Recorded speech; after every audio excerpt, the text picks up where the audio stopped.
Animal activist. Rachel Keyes sighed as she shut her book. Her eyes were shining with tears. She was filled with a new passion. Rachel had been reading a lot over the summer. Firstly, it was for school. Secondly, she's made a game out of reading books that had characters named Rachel. She'd enjoyed reaching Rachel's journal about a pioneer girl. She'd enjoyed Here's to You, Rachel Robinson, though it had more girl drama than she liked. Now, she just finished reading about Rachel Carson. Rachel Carson was a scientist who realized that chemicals were polluting nature and harming animals long before most other people even made a connection between human products and their impact on wildlife. Rachel Carson had left a legacy to the world.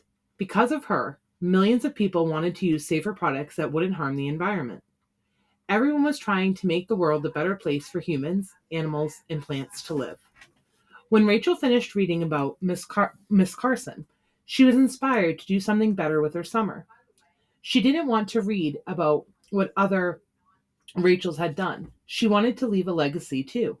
She knew that she couldn't do something on a grand scale. There wasn't time in just one summer. But she could do more than picking up trash, recycling bottles, and saving energy. Her parents tried to use products that were good for nature. They didn't buy items with harsh chemicals in them. What can a kid like me do in one summer? What can I do without much money and only a few resources? Rachel mused. She paced. She brainstormed. Nothing came to her. She could plant a garden, but she'd already done that. She could be kind to animals. That wasn't specific enough. Mom, Dad, Greg. Rachel went to her family for ideas. What's up, honey? Her mother was weeding the garden. Her dad was setting up the lawn sprinkler.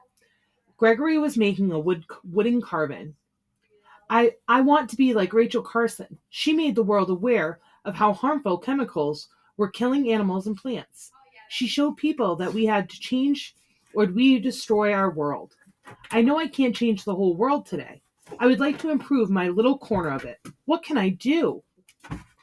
Well, sweetie, I think you already do a lot. Our family takes good care of our environment and Rachel cut off her dad. You're right, Dad, but I want to do more.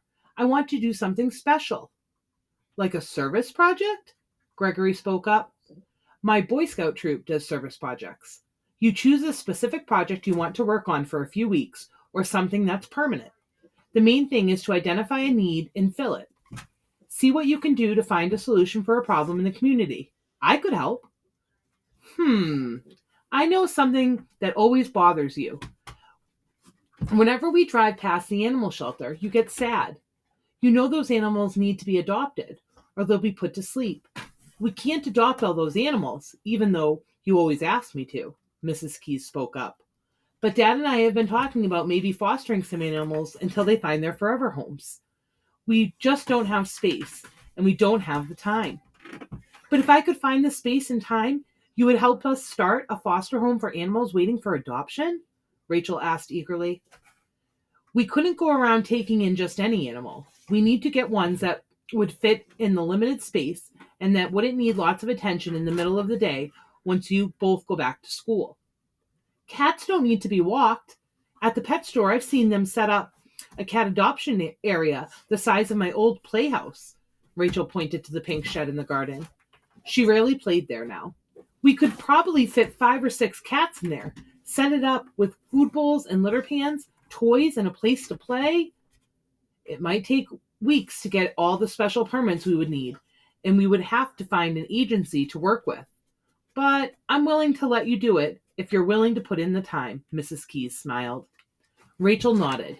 The Rachel Keyes Foster Cat Center. Perfect. I'm ready to make my mark on the world, or at least leave some paw prints.